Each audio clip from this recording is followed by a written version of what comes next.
Hello दोस्तों, स्वागत है आपका मेरे यूट्यूब चैनल पर। ये मेरा न्यू चैनल है, मुझे आपके सपोर्ट की बहुत ज़रूरत है। प्लीज़ आप मेरे चैनल को सब्सक्राइब कीजिए। रवि और निशा की आज शादी की 10वीं सालगिरह होती है। रवि सवेरे जल्दी उठकर अपनी पत्नी को सालगिरह की शुभकामनाएं देता है, लेकिन निशा के चेहरे पे आज शादी की सालगिरह को लेकर जरा भी उत्साह नहीं था। वह अपने पति की विशेष का बिना थैंक यू बोले वहाँ से चली जाती है। दरअसल रवि और निशा का एक 7 साल का बच्चा था, रोहन, जिसका पिछले साल एक कार एक्सीडेंट में उसकी मौत हो गई थी। निशा अपने बच्चे के मौत से पूरी तरह टूट गई थी और वह पूरी तरह से डिप्रेशन में चली गई थी। वह दिन भर घर में उदास बैठे रहती। रवि निशा को डॉक्टर के पास भी लेके गया था काउंसलिंग के लिए, लेकिन निशा अपने बेटे के मौत के सदमे से कभी बाहर नहीं निकल पाई। रवि का खिलौने बनाने की फैक्ट्री थी। उसकी खिलौने की सेलिंग और डिमांड बहुत कम होने के कारण उसकी फैक्ट्री घाटे में चल रहा था। वह बैंकों से बहुत सारा लोन भी ले रखा था, जिसके कारण उसको बैंकों की तरफ से नोटिस भी मिल चुका था कि अगर रवि 2 महीने में लोन की रकम नहीं चुकाया तो बैंक उसकी फैक्ट्री को नीलाम कर देंगे।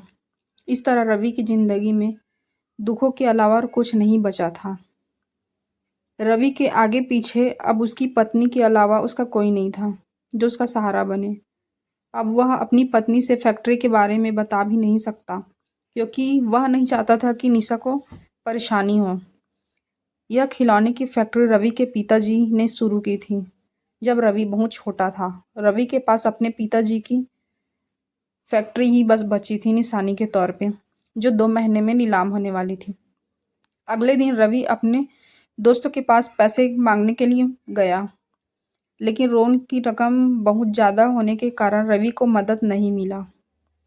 रवि अब पूरी तरह से हताश हो चुका था। वह भगवान से प्रार्थना करता है कि भगवान आप ही कोई रास्ता दिखाओ, और सब कुछ अब भगवान के ऊपर छोड़ देता है। रात को रवि और निशा डिनर करके सोने चले जाते हैं। जब रवि नींद में होता है तभी उसे एक सपना आता है। सपने में एक 8 साल का बच्चा उसके घर के पास में आता है। बच्चे के आने से उसकी लाइफ की सारी प्रॉब्लम दूर हो जाती है और उसकी पत्नी भी बच्चे के आने से काफ़ी खुश रहने लगती है। तभी अचानक रवि की नींद खुल जाती है। रवि भगवान का इशारा समझ जाता है। अगली सुबह रवि और निशा नाश्ता कर रहे होते हैं। रवि सोचता है कि यही सही वक्त है निशा से इस बारे में बात करने का। रवि प्यार से निशा को बोलता है कि निशा, क्यों ना हम एक बच्चा गोद ले लें। यह सुनकर निशा बहुत गुस्सा हो जाती है, लेकिन रवि निशा को बहुत प्यार से समझाया कि बच्चे के आने से तुम्हारा अकेलापन दूर हो जाएगा और साथ में वक्त बिताने से तुम्हारे मन का भी बोझ कम हो जाएगा और तुम्हें हमारे बच्चे की कमी दूर हो जाएगी। रवि के बहुत समझाने के बाद निशा हाँ बोल देती है। वे दोनों अगले दिन एक अनाथालय में बच्चे को देखने जाते हैं। निशा और रवि को अनाथालय में बहुत सारे बच्चों से मिलवाया जाता है। उन दोनों को सभी बच्चे बहुत पसंद आते हैं। वे दोनों समझ नहीं पा रहे थे कि कौन से बच्चे को साथ लेके जाएं। अनाथालय की वार्डन रवि और निशा को कहती है कि आप दोनों अच्छे से सोच समझकर मुझे कल तक बताएं, तब तक मैं बच्चे गोद लेने की फॉर्मेलिटी पूरी कर लेती हूँ। रवि और निशा घर चले जाते हैं। अगली सुबह उनके घर पर डोल बेल बजता है। रवि जैसे ही दरवाज़ा खोलता है वह देखता है कि बाहर 8 साल का बच्चा खड़ा है। रवि उस बच्चे से पूछता है कि बेटा तुम कौन हो। बच्चा जवाब देता है, मेरा नाम सोनू है। कल आप अनाथालय गए थे, वहाँ की वार्डन कुछ दिनों के लिए जरूरी काम से बाहर गई हैं। उन्होंने ही मुझे आपके पास भेजी है। यह सुनकर रवि सोनू को घर के अंदर लेकर जाता है और अपनी पत्नी से मिलाता है। निशा भी सोनू से मिलकर बहुत खुश होती है। सोनू अब रवि और निशा के साथ ही रहने लगता है। वह उनके परिवार का एक हिस्सा बन जाता है। सोनू था तो 8 साल का बच्चा, लेकिन उसकी बातें तो रवि को लगता है कि वह 25 साल के लड़के के जैसे मैच्योर लड़का है।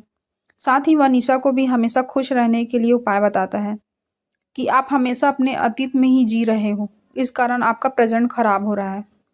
निशा को सोनू की बातें सही लगती हैं, क्योंकि निशा हमेशा अपने पुरानी यादों से कभी बाहर ही नहीं निकल पाई थी, जिसके कारण उसके और रवि की ज़िंदगी में गमहीन हो गई थी। सोनू की बातों से निशा ने अपनी ज़िंदगी को नए सिरे से शुरुआत की। अब वह रवि से भी हंसी खुशी बात करने लग जाती हैं। रवि को निशा के अंदर यह बदलाव देखकर बहुत खुशी होती है। और उन दोनों रिश्तों का फिर से नया जैसा तरोताज़ा हो जाता है। एक दिन रवि अपने फैक्ट्री को लेकर उदास बैठा था। तभी सोनू आकर उसको रवि के उदास होने का कारण पूछता है। रवि अपने लोन और फैक्ट्री की परेशानी सोनू को बताता है, लेकिन रवि को उम्मीद नहीं था कि सोनू उसकी परेशानी को दूर कर पाएगा। सोनू कुछ देर सोचने लग जाता है कि कैसे रवि की फैक्ट्री को बचाया जाए। तभी सोनू को एक आइडिया आता है। वह रवि से पूछता है कि आपके फैक्ट्री में खिलौने कोई लेते क्यों नहीं है। रवि जवाब देता है कि हमारे फैक्ट्री में खिलौनों का डिज़ाइन बहुत पुराना हो गया है। अब तो नए डिज़ाइन के खिलौने मार्केट में आ चुके हैं, जिस कारण कोई इन खिलौनों को लेना नहीं चाहते।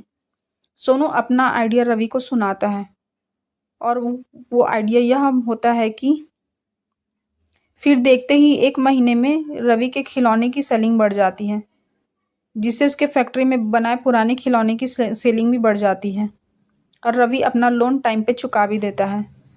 दरअसल सोनू ने रवि को आइडिया दिया था कि आप अपने सभी खिलौनों को एक बॉक्स में बंद करके सेल करो। रवि ने पूछा, इससे क्या होगा? सोनू ने जवाब दिया, खिलौने के सभी बॉक्स के ऊपर लिखा होगा मिस्ट्री बॉक्स, जिसको देखकर बच्चे बॉक्स को ओपन करके देखना चाहेंगे कि बॉक्स के अंदर है क्या। क्योंकि मैं भी बच्चा हूँ, मुझे भी मालूम है बच्चों को क्या पसंद होता है। और आपके मिस्ट्री बॉक्स सेलिंग बढ़ जाएगी, जिससे आपके पुराने खिलौने भी बिक जाएंगे। यह तरकीब रवि को बहुत पसंद आती है और सोनू का यह आइडिया काम कर जाता है और रवि के खिलौनों की सेलिंग बहुत बढ़ जाती है। यह देखकर रवि और निशा बहुत खुश होते हैं और सोनू के कारण उन दोनों की ज़िंदगी में खुशियाँ दोबारा लौट आती हैं। दोस्तों, हालात अभी आपके सामने ज़िंदगी कैसे भी हो, लेकिन सभी की ज़िंदगी में खुशियाँ ज़रूर लौट कर आती हैं। इस कारण कभी भी मुश्किल हालातों से कभी घबराना नहीं चाहिए। थैंक यू दोस्तों। अगर आपको मेरी कहानी पसंद आई होगी तो आप प्लीज़ मुझे सपोर्ट कीजिए, ताकि मैं हर रोज़ आपके लिए एक नई नई कहानी लेकर आती रहूं। मेरे चैनल को सब्सक्राइब कीजिए, लाइक कमेंट एंड शेयर कीजिए। Thank you.